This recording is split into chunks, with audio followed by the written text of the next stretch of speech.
최근에 읽은 어느 글에서 그 트래비스와 게럿이라는 그 두 아이 이야기를 읽은 적이 있는데, 굉장히 간단하고 짧은 이야기인데 오래 제 마음에 그 여운으로 남는 그런 이야기였습니다.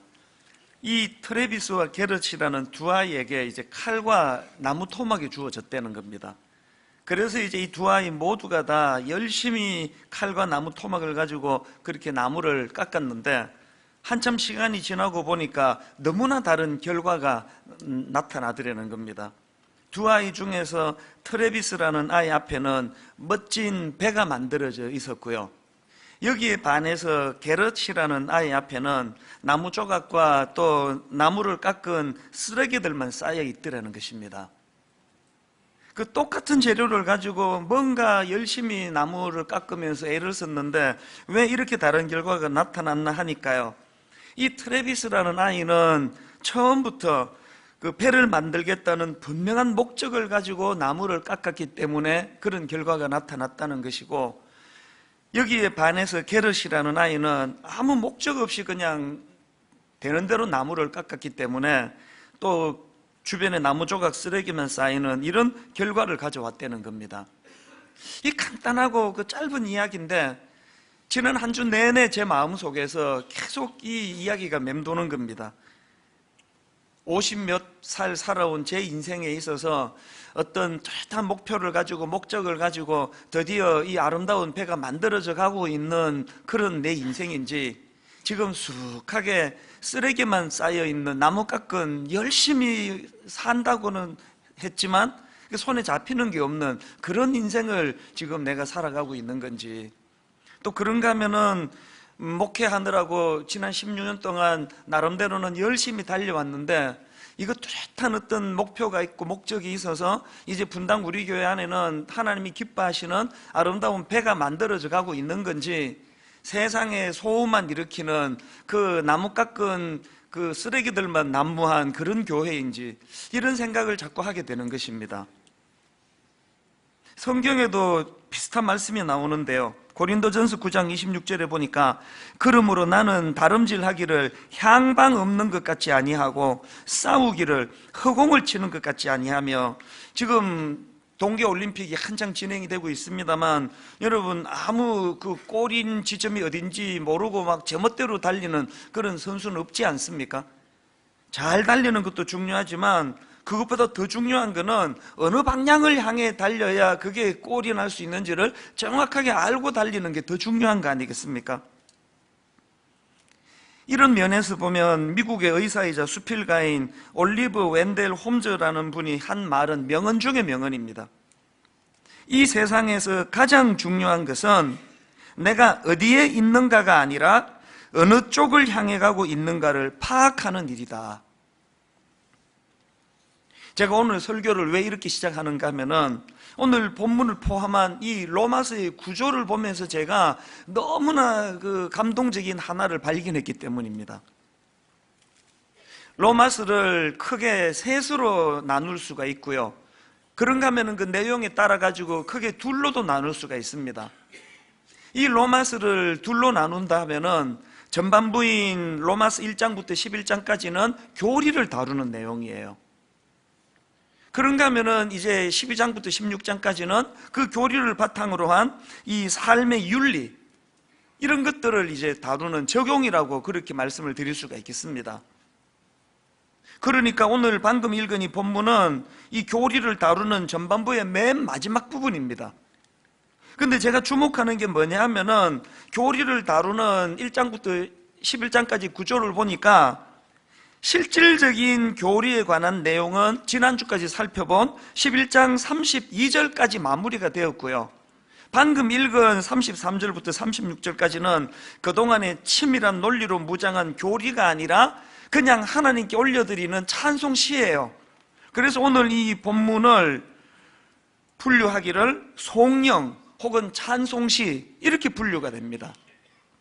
그 제가 감동을 받는 포인트가 뭐냐 하면은 바울은 교리를 다루는 전반부 마지막 부분을 그냥 치열한 교리로 끝내질 않고 본문 33절부터 시작되는 이 말씀이요, 깊도다 하나님의 지혜와 지식의 풍성함이요, 이렇게 시작되는 온전히 하나님을 찬양하고 경배하고 하나님께 영광을 올려드리는 그런 것으로 전반부가 마무리되는 이 구조를 보면서, 이 마치 트레비스라는 이 아이가 처음부터 그 나무를 깎으려고 그 조각칼을 손에 드는 그때부터 나는 이런 배를 만들 거야 라는 어떤 목적을 가지고 그림을 그리면서 조각질을 한 것처럼, 바울이 로마서를 1장 1절 시작하면서부터 이 오늘 본문 하나님의 영광, 하나님을 찬양하는 그 가슴 벅찬 33절부터 36절을 목적으로 하고 로마서를 기록했기 때문에 그 놀랍고 치열한 또 치밀하고 완벽한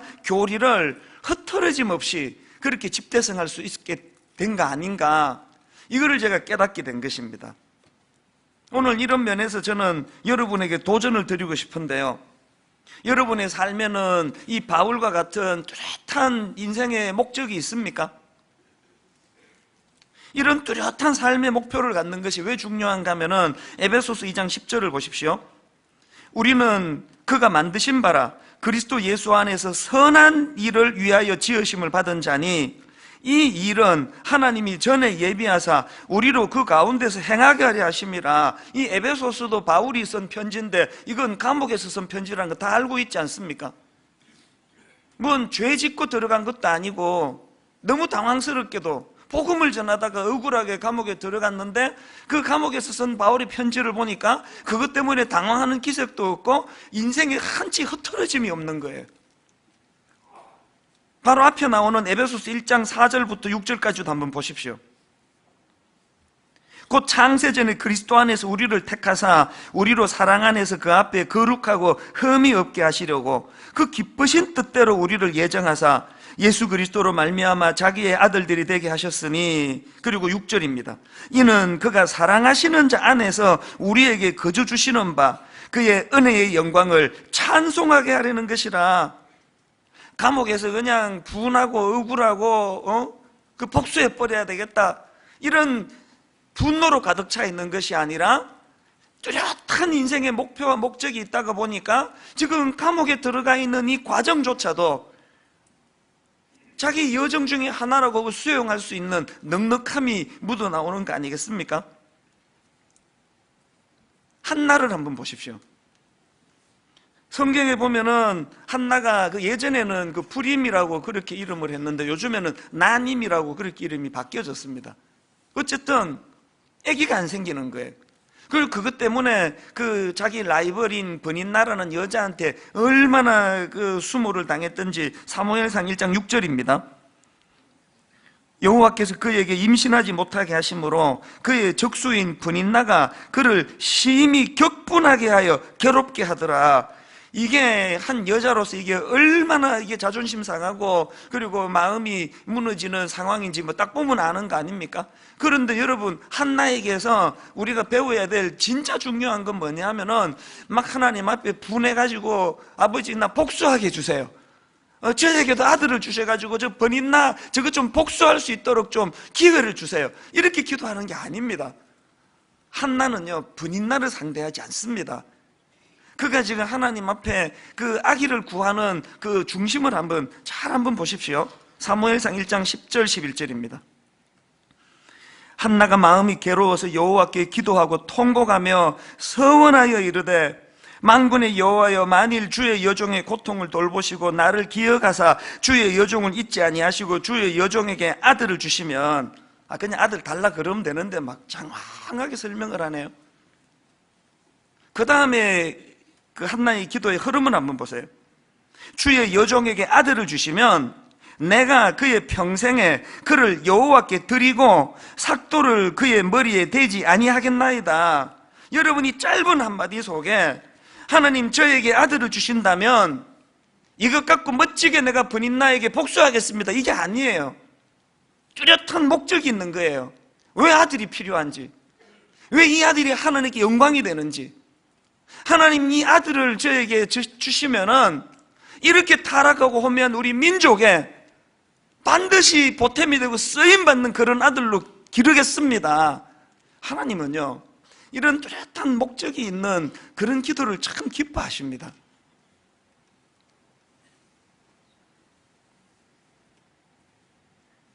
저는 오늘 본문의 말씀을 지난주 월요일 새벽에 묵상을 하다가 뚜렷한 본문에서의 그 바울의 그 로마서를 집필하는 목적과 의도를 분명히 하는 그 내용을 보면서 마음의 반성이 많이 됐습니다. 그래서 이제 화요일 아침에 전체 교역자들을 모아놓고 제가 고백을 했습니다. 분명히 분당 우리 교회 시작할 때 정말 하나님께 여쭙고 또 여쭈으며 시작했거든요. 하나님, 교회가, 한국의 교회가 이렇게 많은데, 남산에 올라가서 보면은 십자가를 들이퍼부은 것처럼 많은데 왜 또 제가 또 한 교회를 해야 됩니까? 왜 한 교회가 더 필요한 것입니까? 이 답을 주지 않으시면 저는 개척을 할 수가 없습니다. 그래서 하나님, 수많은 그 들이퍼부은 것 같은 그 붉은 네온 십자가로 도배가 된 대한민국에 또 다른 교회 간판 하나 세우는 차원으로서의 분당 우리 교회가 아니라, 하나님, 이 교회는 하나님이 기뻐하시는 바로 그 교회, 바로 그 교회에 대한 꿈을 주시기 원합니다. 분명히 교회를 이렇게 시작했거든요. 16년이 흐르면서 교회가 커지고 또 세월이 흐르고 하면서 제 마음 안에 처음에 교회를 개척할 때의 이 뚜렷한 목표와 목적이 지금 이게 너무 흐릿해진 거 아닌가, 그 부끄러움을 내가 전체 교역자들 앞에 고백을 했습니다. 그리고 선언을 했습니다. 2018년도는 우리 다락방을 위시해서 모든 봉사기관, 우리 성가대, 기약팀, 무슨 복지재단 할 거 없이 왜 이 일을 해야만 하는지, 이걸 통해 우리는 어떤 목표가 있고 어떤 목적을 향해 가고 있는지 올 한 해 내내 이것들을 점검하고 되돌아보고 회복하는 그런 교회가 되게 하겠다고, 우리 같이 기도하기를 원한다고 지난 화요일에 그런 부탁을 드렸습니다. 우리 인생도 마찬가지 아닙니까? 한 해 한 해 나이가 들어가는데 이게 그냥 이렇게 조금 저렇게 조금 엄벙덤벙 막 그냥 그 시편 1편에 나와 있는 그 바람에 나는 겨와 같이 막 정신없이 소용돌이 치기는 하는데 맨날 제자리예요. 바람에 나는 겨 막 열심히 운동하는데 보면 항상 제자리예요. 그런 인생이 아니고 정말 우리가 하나님 앞에 뚜렷한 인생의 목표, 그 어린 트래비스라는 이 꼬맹이 그 손에 칼을 쥐면서 나는 멋진 배를 만들 거야 라는 이 목표를 가지고, 목적을 가지고 시작했기 때문에 그 아이 손에 멋진 배가 나와 있는 것처럼 우리 인생도 그렇게 되기를 바랍니다. 그런 의미에서 저는 오늘 본문 말씀을 가지고 한 3가지 질문을 자꾸 우리 스스로가 던지기를 원하는데요. 여러분, 하나님께서 기뻐하시는 삶의 목표를 가지기 위해서 우리가 던져야 될 질문이 여러 가지가 있겠지만 저는 한 3가지로 본문에서 정리를 해봤습니다. 첫 번째로 우리가 던져야 되는 질문이 뭐냐, 우리에게는 하나님께 영광이라는 목표가 있는가? 로마서가 전반부와 후반부, 교리와 또 그 교리에 대한 적용으로 그렇게 나누어진다면 이제 오늘 말씀은 전반부 대단원의 막을 내리는 그런 구절이거든요. 그 중에 맨 마지막 11장 36절에서 바울이 말씀을 어떻게 마무리합니까? 이는 만물이 주에게서 나오고 주로 말미암고 주에게로 돌아감이라, 그에게 영광이 세세에 있을지어다. 아멘. 바울에게 뚜렷한 이 목표가 머릿속에 있었기 때문에 옆길로 새지 않는 큰 줄거리를 이루는 그런 교리가 만들어질 수 있게 된 거 아니겠습니까? 이런 바울의 태도가 왜 귀합니까? 이사야 43장 7절, 내 이름으로 불려지는 모든 자 곧 내가 내 영광을 위하여 창조한 자를 오게 하라. 그를 내가 지었고 그를 내가 만들었느니라. 우린 그냥 대충 만들어진 존재가 아니에요. 오늘 내가 이게 호흡하고 있다는 것은 뚜렷한 하나님의 목적, 그 하나님의 목적, 하나님의 영광을 위하여, 내가 내 영광을 위하여 창조한. 작년에 종교개혁 500주년이라 그래가지고 여러 한국교 행사가 많았지 않습니까? 세미나도 많고 특강도 많고 우리 교회에서도 또 교수님 모셔다가 특강도 듣고 그렇게 했는데요. 종교개혁 500주년을 진짜 기념하려면요, 종교개혁의 정신을 밝히는 그 5대 강령이 잊으시면 안 됩니다. 종교개혁의 첫 번째 강령 뭐냐? 솔라 스크립투라, 오직 성경. 두 번째, 솔라 그라티아, 오직 은혜. 세 번째, 솔라 피데, 오직 믿음. 네 번째, 솔루스 크리스투스, 오직 그리스도. 마지막 다섯 번째, 솔리 데오 글로리아, 오직 하나님께 영광. 이 다섯 가지 중에 오늘 본문 36절에서 바울이 보여주는 정신은 이 마지막 다섯 번째, 솔리 데오 글로리아, 오직 하나님께 영광.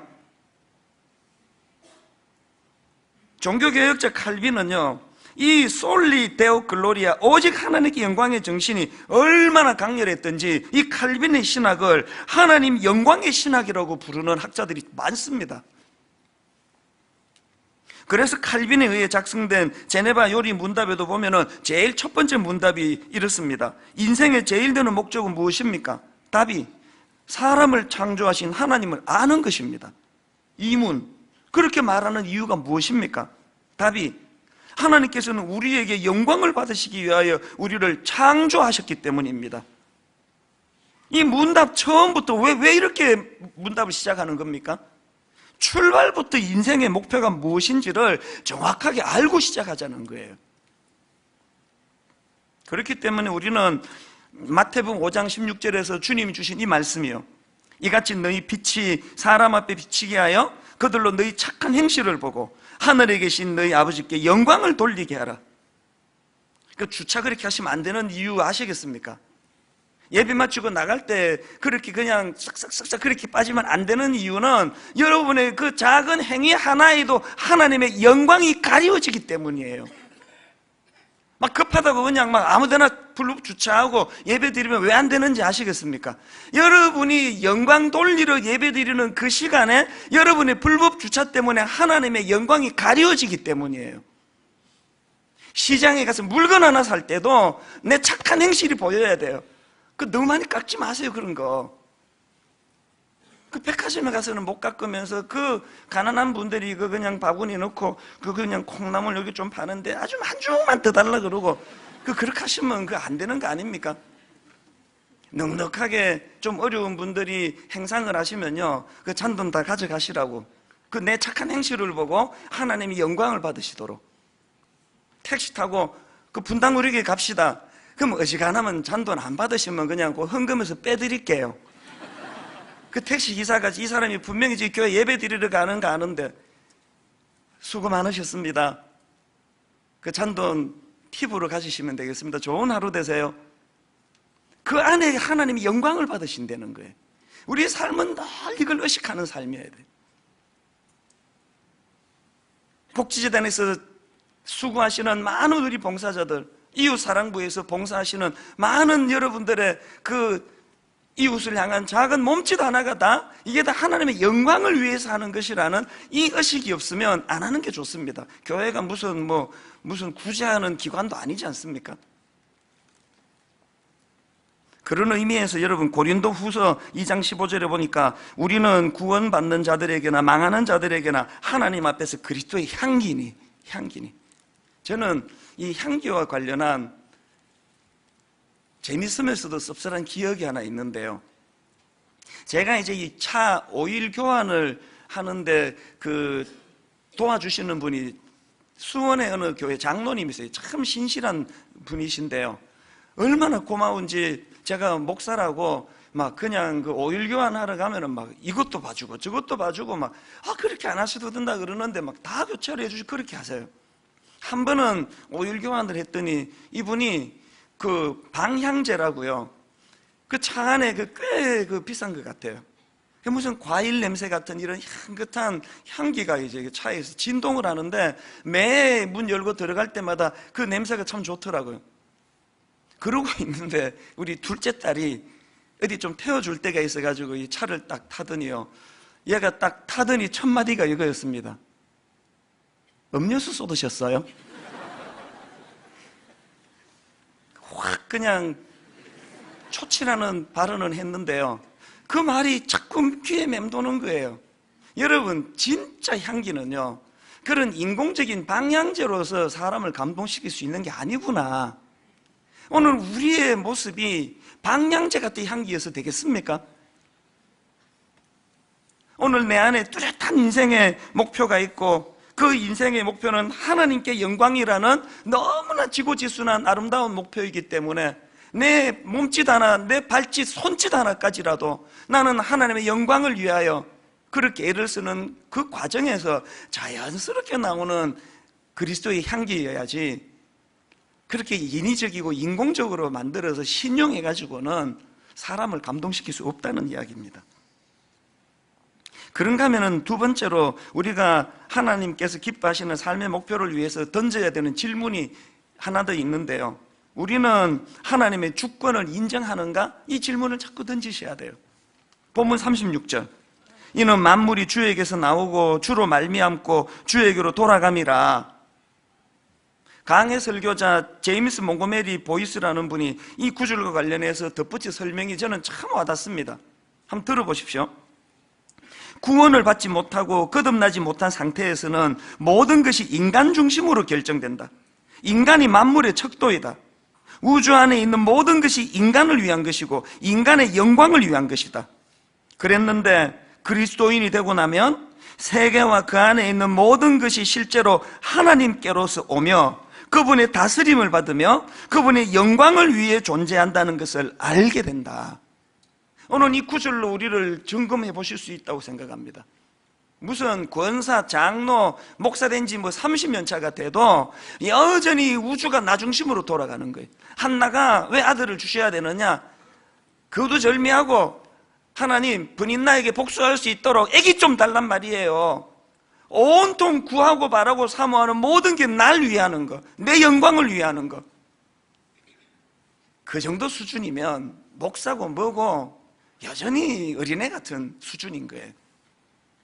우리의 중심이 바뀌어질 때에 인간 중심, 만물의 척도가 인간, 우주 안의 모든 것이 인간을 위한 거, 인간의 영광을 위한 거, 이런 생각을 하고 살아가던 우리 안에 그리스도의 영광이라는 큰 목표가 새롭게 설정되는 것, 이게 신앙의 성숙인 줄로 믿습니다.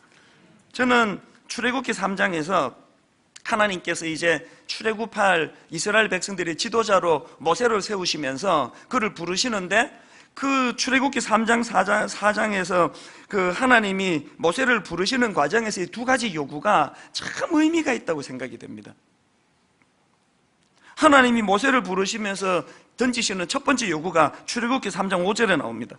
하나님이 이르시되 이리로 가까이 오지 말라. 내가 선 곳은 거룩한 땅이니 내 발에서 신을 벗어라. 이 의미는 제가 다음 주일날 설명을 드리려고 준비를 하고 있고요.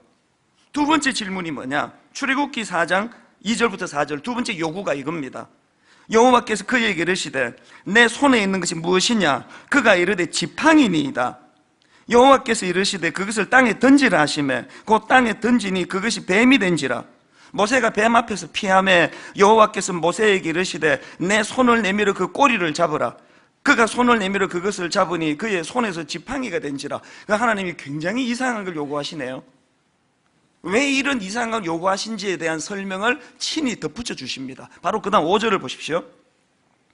이는 그들에게 그들의 조상의 하나님 곧 아브라함의 하나님, 이삭의 하나님, 야곱의 하나님 여호와가 내게 나타난 줄을 믿게 하려 함이라 하시고. 이 무슨 말씀인지 이해가 되십니까? 여러분, 모세는 미디안 광야에서 양치던 목자예요. 목자에게 그 손에 들리진 지팡이가 가진 의미가 뭐겠습니까? 지팡이는 자기 생업의 도구예요. 지팡이는 자기가 이끌어야 되는 양들을 인도하는데 필수적으로 필요한 도구예요. 그걸 던지라는 거예요. 네가 그 지팡이를 땅에 던지면 내가 능력을 보여주겠다는 거예요. 네가 그 지팡이를 땅에 던지면 내가 이거를 생명적으로 만들어 보여주겠다는 거예요. 이 과정을 거쳐야 사람들이 내가 보낸 종인 것을 믿게 될 것이라는 거예요. 여러분 손에 어떤 지팡이가 들려 계세요? 은행에 근무하시는 분은 무슨 성능 좋은 전자계산기가 모세의 지팡이가 될 수도 있을 것이고요. 학교에서 교편을 잡고 계시는 선생님들에게는 그 전공 교과서가 그분들 손에 들인 지팡이 아니겠습니까? 이 내가 어떻게 만든 지팡인데 이걸 내가 어떻게 던져, 이걸 부셔지면 어떡하라고? 지금까지 여러분 하나님의 요구 앞에 이거는 못 던집니다. 이거 없으면 내 밥줄이 끊어집니다. 그렇게 하고 붙잡고 있었기 때문에 아무런 일도 일어나지 않는 거 아닙니까? 그렇게 오래 교회를 다니면서도 하나님의 능력이 뭔지, 하나님의 주도하심이 뭔지, 지금 이 지팡이를, 손에 있는 지팡이를 던져라고 말씀하시는 거는 내가 이스라엘 백성을 인도하는 주권자라는 거예요. 내가 주도하겠다는 거예요. 네 능력으로 하는 거 아니라는 거예요. 네가 가진 경험으로 이스라엘 백성 이끌라는 거 아니라는 거예요. 저는 가족들이 다 미국에 계시기 때문에 추석이 되고 설날이 되면 갈 데가 없어요. 이번에도 또 이제 우리 막내가 또 고3입니다. 우리 이제 6년째 지금 계속 고3이에요. 3일 내내 온 집이 정막공산. 그래서 그냥 동계올림픽을 보다가 졸다가 책상에 앉았다가 본문을 폈다가 이걸 계속 반복했는데요. 그러면서 여러분 그 정막공산 같은 제 집에, 특히 제 방에 홀로 갇혀있듯 있으면서 저는 우리 젊은 교역자들 인사도 못 오게 해요. 그 번거롭고 바쁘게 뭐 그럴 게 뭐가 있냐, 내가 뭐 아직 60도 안 됐는데. 그래서 지금 오는 사람도 없고 가는 사람도 없이 보내면서 제 마음으로 끊임없이 수없이 질문하고 또 질문했던 게 이 질문이에요. 나는 내 손에 들리진 지팡이를 믿음으로 던지고 있는가? 제가 30살이 되던 해에 조그만한 그 스몰 비즈니스를 갓 시작하던 그 즈음에 갑자기 하나님이 청소년을 돕는 목사가 되라는 소명을 주셨. 갑자기 아무것도 들고 있지 않고 가방 2개 딸랑 들고 김포공항에 내려가지고 오죽 준비가 안 됐으면 김포공항에 내려서 그 다음에 어디서 잘 것인가 계획도 없이 나왔거든요. 근데 저는 하나님의 주권을 믿었거든요. 하나님께서 지팡이를 던지라 할 때 겨우겨우 시작한 그 작은 비즈니스지만 그거를 가차없이 내려놓을 때 지난 28년 동안 하나님이 저를 어떻게 인도해 주셨는지, 그 교단도 다른 남의 교단으로 들어가가지고 외롭게 짝이 없는 90년 그렇게 제가 신학교 생활을 시작했는데 하나님의 주권이, 하나님의 인도하심이, 너희 앞서 행하시는 나 여호와 하나님이 너를 어떻게 인도한지 한번 두고 볼래? 한국의 가장 유력한 어떤 분이 내 친척이 되셔가지고 너 나오면 뒤 봐줄게, 이것보다도 훨씬 지름길로 달려간 게 내 목회의 지난 38년 아닙니까? 분당우리 개척도 마찬가지 아닙니까? 옥하는 목사님이 얼마나 합리적이신 분인지 여러분 아시잖아요. 목사님은 그렇게 그냥 막 아무 계획 없고 그런 거 되게 싫어하는 분이에요. 누구보다도 합리적이고 누구보다도 생각을 깊이 하시는 그 목사님이 어른 목회도 안 한 중고등부만 10년째 왔다 갔다 하는 저보고 갑자기 2달 뒤에 네가 개척해라. 그거는 분명히 옥하는 목사님이 하나님께 받은 어떤 뭐가 있기 때문이라고 저는 믿거든요. 그걸 믿었기 때문에 그 말씀에 순종했고, 처음에 분당 우리 교회를 개척할 때 그 70평 되는 그 공간에서 쫓겨나가지고 어찌할 바를 모르던 제 앞길이었지만 분명한 건 저는 제 손에 청소년 사역이라는 확고한 지팡이를 던지는 모험을 결단을 했고, 지난 16년 동안 하나님은 그 지팡이를 통해 얼마나 저조차도 당황스러울 정도로 하나님이 멋지게 인도를 해오신 게 내 지난 목회의 인생길인데, 지난 3일 설날 연휴 내내 묻고 또 물었던 게 교회가 좀 커지고 안정이 되고 이름이 알려지고 내게는 여전히 그 지팡이를 던질 때의 그 믿음이 있는가? 여전히 하나님이 이 교회의 주권자 되신다는 사실을 철저하게 인정해 드리고 있는가? 내가 지금 놓치고 있는 건 뭔가? 분명히 분당 우리 개척할 때 그 어린애가 배를 만들겠다는 목표가 있었던 것처럼 저도 그렇게 시작했는데 지금 분당 우리 교회 앞에 왜 나무 조각 쓰레기들이 이렇게 많이 눈에 띄는가? 3일 내내 골똘히 생각하고 또 생각했습니다. 잠언 3장 6절에 이 말씀이요, 너는 범사의 그를 인정하라. 그리하면 내 길을 지도하시리라. 이 말씀의 의미를 이론으로 머리로만 알고 계세요? 그걸 가슴으로 끌어내리고 계세요? 끌어내린 그 놀라운 말씀이 손과 발로 연결이 되어 온 오감으로 일단 느끼고 계십니까? 저는 저와 여러분이 손에 들려진 지팡이를 하나님의 말씀 앞에 순종하며 과감히 집어 던지기를 원합니다. 하나님의 주도하심, 하나님의 주권. 그런가 하면 한 가지 질문을 더 던져야 되는데요, 세 번째 질문이 이렇습니다. 우리는 하나님의 지혜와 지식의 부유함을 찬양하는가? 인정하고 있는가? 33절을 보십시오.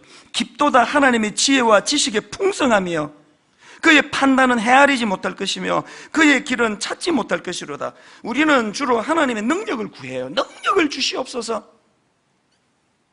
오늘 우리는 이 하나님의 로마서 1장부터 11장까지 이르기까지 놀라운 인간의 생각으로 받아들일 수 없는 놀라운 하나님의 구원 계획, 그 하나님의 철두철미한 지혜, 그 하나님의 지혜와 지식, 이것의 풍성함을 우리가 온몸으로 느끼고 누릴 때 삶의 정서적인 안정감이 생길 수 있는 거 아닙니까?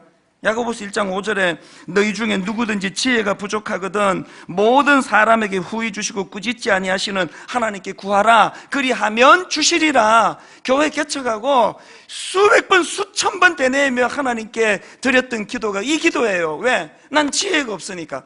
우리 집에 아들 하나조차도 내 마음대로 간수하지 못하는 이 어리석은 내가 어떻게 하나님의 몸된 교회를 아버지 이렇게 인도할 수 있겠습니까?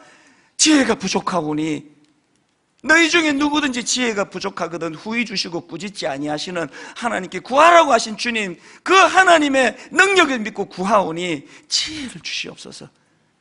그 하나님의 지혜가 지난 16년 동안 분당 우리 교회 단 한 번도 혼란 없이 혼미함 없이 이끌어 주신 원동력 아닙니까?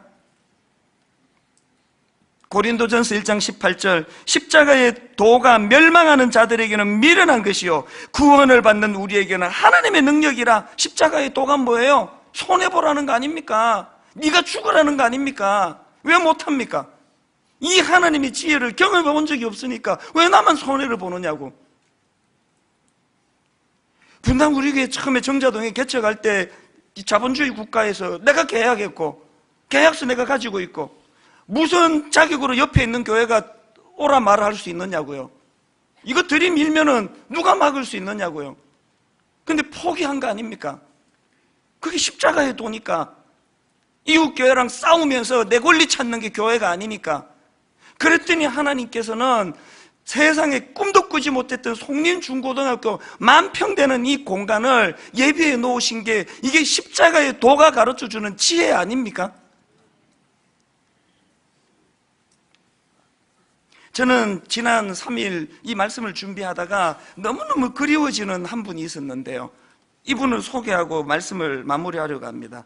이분은 우리 교회의 권사님이자 순장님이셨는데 작년 연말에 돌아가셨습니다.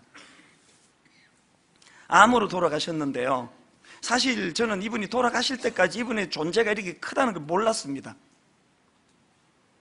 작년 2학기 들어와가지고 이제 그때는 이미 암이 굉장히 많이 번져 있던 상황이었나 봐요.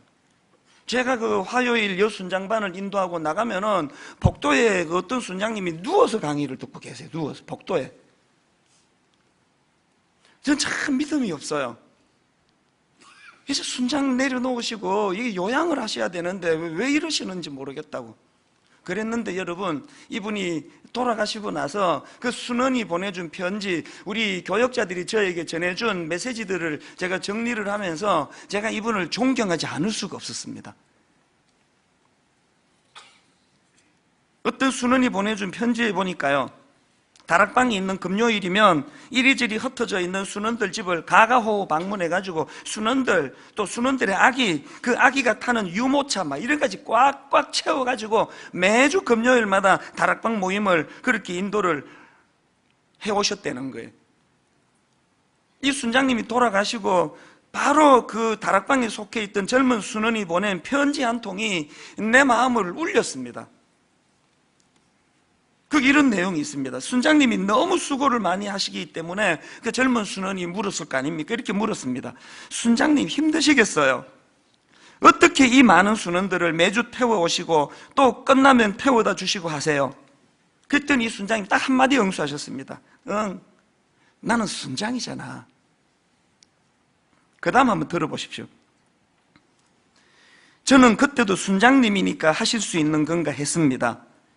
그런데 순장님께서 운전을 못하실 정도로 상태가 안 좋아지셨을 때 제가 몇 번 그 일을 해보았는데 정말 쉬운 일이 아니었습니다. 그때 느꼈지요. 순원들에 대한 사랑 없이는 또 사명감 없이는 할 수 없는 섬김이었다는 것을요.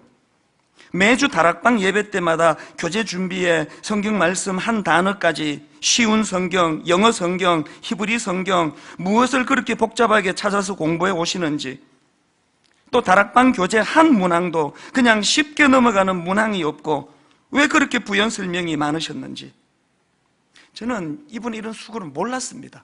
부끄럽게도. 근데 여러분, 이분이 돌아가시기 바로 하루 전날이에요. 서울대 병원이 이분이 입원해 있던 서울대 병원이 난리가 났습니다. 곧 이제 임종이 가까웠다는 소식을 들은 그 성도들이 이 순장님을 방문을 시작했는데 그날 하루에요 100수십 명이 다녀갔습니다.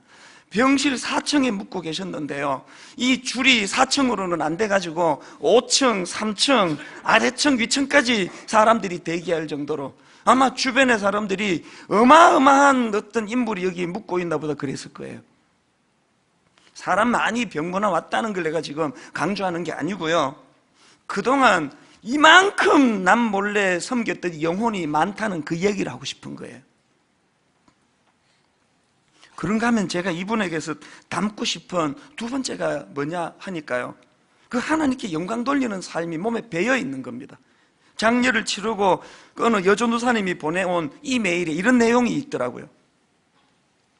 고통이 극심한 상태로 수도 없는 방문객으로 많은 줄이 연결되고 있는 상황에서도 사람들이 본인을 칭찬하거나 애쓰셨다는 이야기를 들으면 어김없이 하나님께서 영광 받으셔야 하는데 이런 이야기를 하셨습니다. 병상에서 예배를 드리면서 하고 싶은 이야기가 무엇이냐고 물으니 이렇게 대답했습니다. 예수님이 보고 싶습니다. 예수님의 제자가 되고 싶습니다. 제가 지금 강단에서 위선을 떨면서 하나님의 영광 받으셔야 되는데 그거는 인사말로 할 수 있습니다. 지금 임종을 하루 앞둔 한 인생이 그 정도로 마음의 여유가 저는 없다고 생각합니다. 그런가 하면 무엇보다도 제가 담고 싶은 이분의 세 번째 모습이 뭐냐, 이분이 보여준 마지막 모습의 평안함이에요. 아까 읽어드린 젊은 순원의 편지 뒷부분 한번 들어보십시오. 임종을 바로 앞두고 병문안을 갔을 때 순장님께 여쭈어 보았습니다. 순장님 많이 아프시죠? 그랬더니 하시는 말씀이 괜찮아, 행복해. 아프신데 행복하세요? 응, 아프지만 행복해. 왜요? 응, 주님 안에서는 다 행복한 거야. 얼마나 울었는지 모릅니다. 이렇게 평온하게 고백하시는 순장님의 모습에서 저는 참 그리스도인의 모습을 보았습니다. 저는 진실로 제 마지막이 이렇게 되기를 원합니다. 저는 내 인생이 끝나고 주님 앞에 갔을 때 저의 부족한 목회에 조금이라도 기쁨을 누렸던 그 분들로 만들어진, 그 열매로 만들어진 나무를 보기를 원합니다.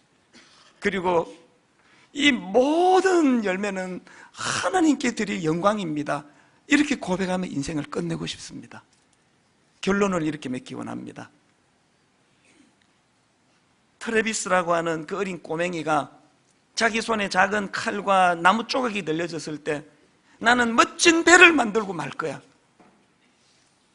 여러분 앞에는 나무 조각 쓰레기가 쌓여있는 인생이십니까? 아름다운 작은 배가 지금 윤곽을 드러내 이루어져 가고 있는 그런 단계에 있습니까? 내일부터 이제 설날 연휴가 끝나면 2018년 달려가야 될 거 아닙니까? 오늘 하나님이 뚜렷한 목표를, 인생의 목표를 다시 한번 회복시켜 주시는 은혜가 있기를 주님 이름으로 축원합니다. 오늘 설교를 녹여놓은 찬양이 하나 있는데요, 37번 찬양입니다. 어찌하여야 그 크신 은혜 갚으리, 무슨 말로써 그 사랑 참 감사하리요. 그 감격이 너무 커 하늘의 천군 천사라도 나의 마음 모르리라. 오늘 하나님 은혜를 기억하시면서 우리 이 찬양 같이 불러드리기 원합니다. 어찌하여야 그 크신 은혜 갚으리. 어찌하여야 그 크신 은혜 갚으리. 무슨 말로써 그 사랑, 무슨 말로써 그 사랑 참 감사하리요. 참 감사하리요. 그 감격이 너무 커 하늘의 천군 천사라도 천군 천사라도 나의 마음 모르리라. 나의 마음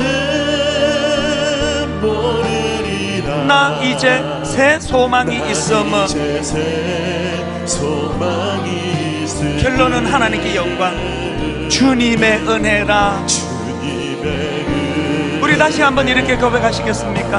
어찌하여야 어찌하여 그 크신 은혜 갚으리. 그 크신 은혜가 무슨 말로써 그 사랑 참 감사하리요. 말로서 그 사랑 참 감사하리. 하늘의 천군 천사라도 나의 이 감격, 이 벅찬 감격, 나의 마음 모르리라. 나 이제 새 소망이 있음은, 이제 새 소망이 있음은 주님의 은혜라. 이 마음을 하나님께 드립니다. 하나님께 영광,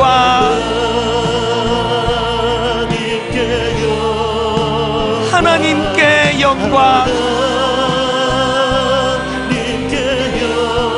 하나님께 영광.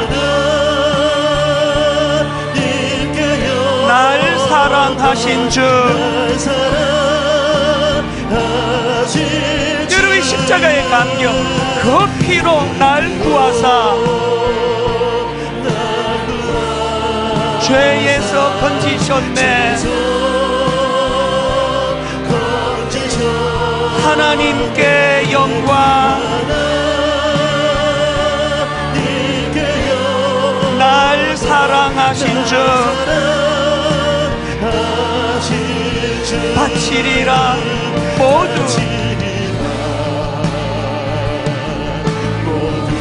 나의 일생을 주님께,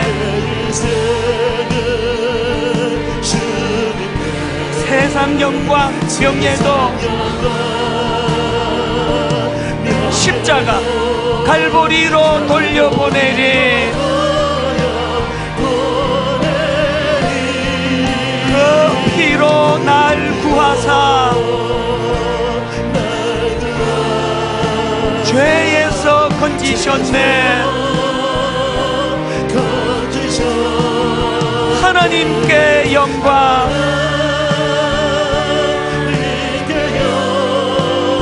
날 사랑하신 주. 여러분 기도하기 전에 한번 자기의 지나온 삶을 돌아가 보세요. 되돌려 보세요. 트레비스라는 그 꼬맹이처럼 이제 멋진 배가 만들어져 가고 있습니까? 정말 정신없이 무언가를 향해 분주하게 달리고 또 달렸는데 손에 잡히는 건 없고 그냥 그 나무 조각 쓰레기만 난무한 인생은 곤란한 거 아닙니까? 안 늦었습니다. 하나님 기회 주세요. 아버지 지금부터라도 아버지 향방 없는 목표가 뭔지도 모르고 달려가는 운동선수 같은 어리석음이 아니라 뚜렷한 인생의 목표를 가지고, 비록 세상 사람들 앞에서는 어마어마한 인물이 다녀갔다는 말은 못 들을지 모르지만, 임종 하루를 앞두고 백수십 명의 그 열매, 주변의 지인들이 끊임없이 병실을 찾으면서 그분의 마지막을 아파하는 그런 인생이 되기를 원합니다. 그리고 하나님, 이 모든 것들이 하나님의 영광으로 돌려드리기를 원합니다. 그런 인생으로 살아가기에 합당한 주님의 제자로 살기를 원합니다. 오늘 말씀을 기억하시면서 우리 통성으로 한 목소리로 같이 기도하시겠습니다. 살아계신 하나님 아버지, 오늘 이 말씀이 우리들 삶에 새로운 이정표가 되게 하여 주시옵소서. 영광을 위해서 살아가는 것이 하나님 아버지, 우리는 모두가 다 깨닫게 하시니 감사합니다. 상관없이 바람에 나는 겨와 같이 이리저리 휩쓸리는 인생이 아니라 뚜렷한 삶의 목표, 목적을 가지고, 기뻐하시는 그것을 나아갈 수 있는 믿음과 아버지, 난 하나님의 영광을 위하여 이런 일을 위하여 쓰임받기 원한다라고 하는 뚜렷한 삶의 목표를 허락하여 주시옵소서. 아버지, 자꾸 때문에 질문하기 원합니다. 우리에게는 하나님의 영광이라는 목표가 있는지,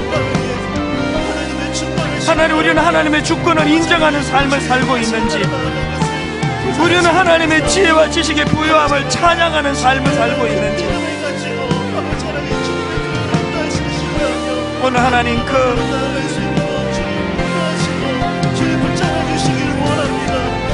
이름 없이 주님의 이름으로 헌신하며 섬기는 수많은 주님의 자녀들이, 그 순장님이 걸어가신, 그 권사님이 걸어가신 아름다운 그 마지막 그 모습이 우리 모두의 모습이 되게 하여 주시옵소서.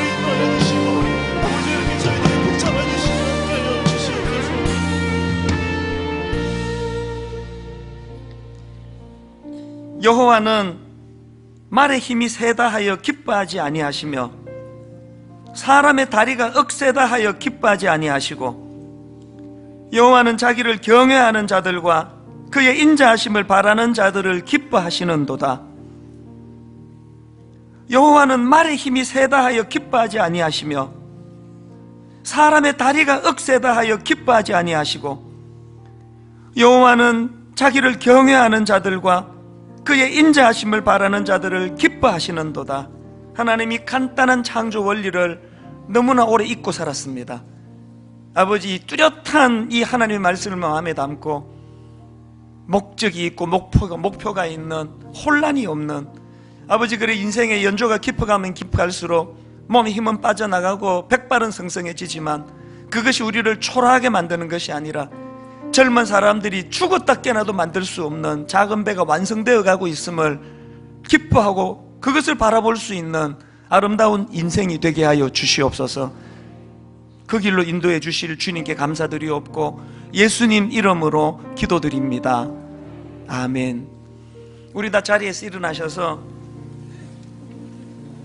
주님 큰 영광 받으소서, 홀로 찬양 받으소서, 모든 이름 위에 뛰어난 그 이름, 우리 그 하나님을 이 시간 찬양하기 원합니다. 주님 홀로, 주님 큰 영광 받으소서, 홀로 찬양 받으소서,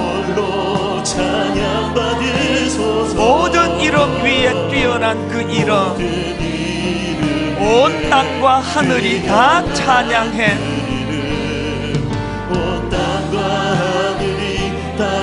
그 하나님 앞에 겸손하게 우리 무릎 꿇고 주 이름 앞에 영광 돌리세. 모두 절하세. 독생자 예수, 우리 영혼이 주님을 찬양하기 원합니다. 주님께 찬양 드리니 모든 영광과 존귀와 능력 주님만 받으소서, 주님만 받으소서. 영광과 존귀와 능력 받으소서, 받으소서. 그리스도 하나님, 진실로 고백합니다. 주님 큰 영광 받으소서. 홀로 찬양 받으소서. 모든 이름 위에 뛰어난 그 이름, 온 땅과 하늘이 다 찬양해. 우리의 교만을 꺾고 겸손하게 우리 무릎 꿇고 우리의 목표, 목적, 주 이름 앞에 영광 돌리세. 모두 절하세. 독생자 예수 주님께 찬양 드리리. 여러분 어떻게 찬양하기 원하십니까? 모든 영광과 존귀와 능력 주님만 받으소서. 주님만 받으소서. 영광과 존귀와 능력 주님만 받으소서. 주님만 받으소서. 그리스도 살아계신 하나님,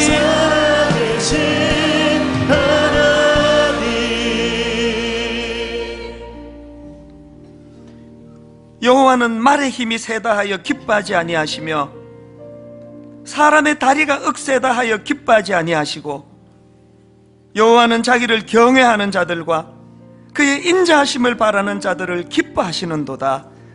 이 사실을 마음에 담고 이번 한 주간 뚜렷한 목적, 목표를 향하여 비굴하지 않고 초라하지 않고 우울하지 않고 주님 주시는 힘을 가지고 달려가며 그렇게 아버지 인생의 작은 배 하나 만들어 드리기 위하여 수고하고 애쓰는 복되고 귀한 한 주간이 되도록 인도하여 주시옵소서.